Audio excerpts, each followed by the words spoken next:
Right, good morning, everyone. Myself and Mr. Liam Tully coming back for the final two prediction shows of Usyk versus Fury 2 Reignited. Oh, I must admit, actually, Liam, it made me laugh at the press conference yesterday. This is going off on a tangent a little bit. This is obviously about McGrail and Edwards, but when Dev said it was a ring of fire in May and now it's been reignited, I thought, do you know what? For Dev, that's pretty good. I had to give him credit for that. But anyway, Peter McGrail versus Rhys Edwards on this one. Late replacement. Unfortunately, Dennis McCann had multiple adverse findings. Frank Warren has told us since on a urine sample by VADA, I think it was. So yeah, he's out, unfortunately. In steps 16-0 undefeated Rhys Edwards. Ben Shalom, as you so rightly pointed out the other day, first class ticket to Saudi. He was in the Ring magazine last night with his nice little tux and bow tie. I don't know if you caught that one. I saw him. Yes, I did, mate. I saw him lingering around. Peter McGrail, he stopped the common opponent they've got is Brad Foster. McGrail stopped him with a body shot last time out. Edwards beat him on a decision. McGrail 10-1. He just had that. Well, he was iced, wasn't he? Got absolutely iced by Jericho O'Quinn in America. This time last year, December last year. Terrible knockout, like a really bad one. But he's rebounded, hasn't he, with two wins. I think the McCann fight was a genuine 50-50. I really do. I don't know who I would have thought would have won that fight.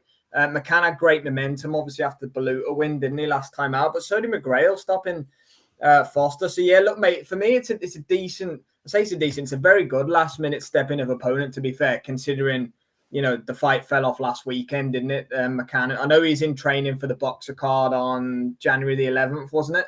Yeah.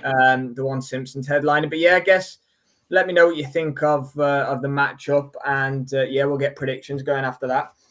It is probably the best last-minute opponent that could have possibly been found. I mean... Otherwise, we were probably looking down the route of some of the opponents we saw on that card on Wednesday night after the workouts, which, let's be honest, would not have just about had a place on a card like that, and definitely doesn't have a place on a unified heavyweight championship rematch. Worries for Rhys Edwards. He didn't arrive into Saudi until late after the workouts, did he? So he's cramming everything in since yesterday. He done media. He done a bit of a media workout as well and everything. So.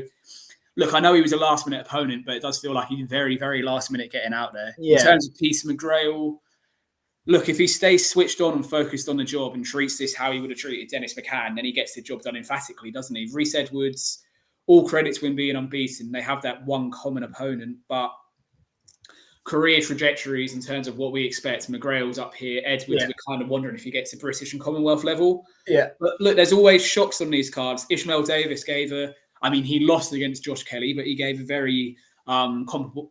One more round would have been interesting in that fight, wouldn't it?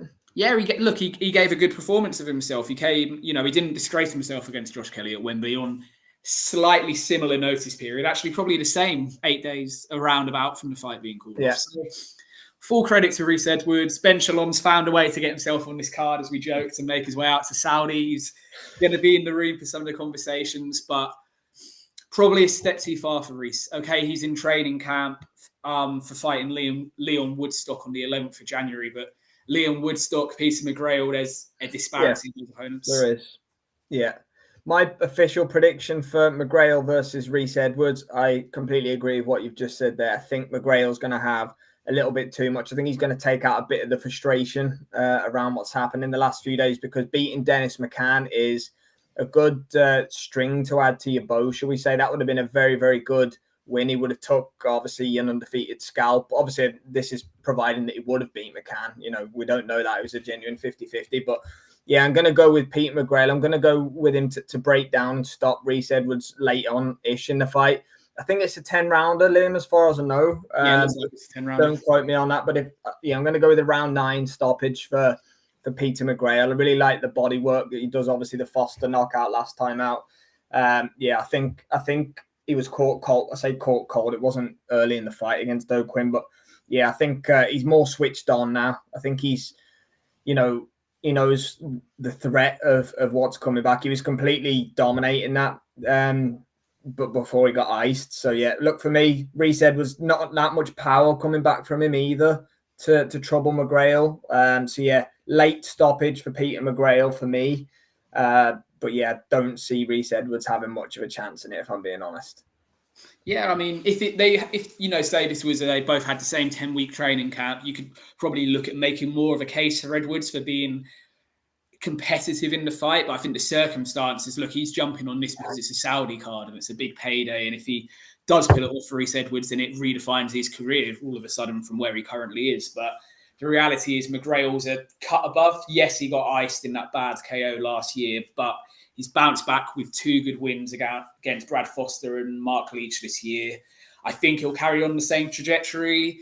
A stoppage victory, I agree with you. I think the bodywork will pay dividends. He'll have to break down Rhys Edwards. Edwards isn't going to want to come over to get iced inside for 2-3 rounds. So I'll go Peter McGrail between 7 and 9 for a stoppage. Yeah, I think that's a safe. Big up Supreme. Thanks for tuning in. Dan, what time is it in the UK? It's 11:31 a.m. It's not too early. Tuning in from the Bronx, New York.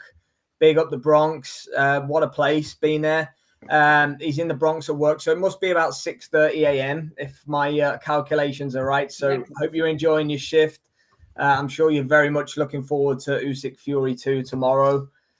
So enjoy that one. So yeah, myself and Liam are pretty similar in our picks then on Peter McGrail versus Rhys Edwards. We both fancy McGrail to get the late stoppage, but of course, let us know what you think.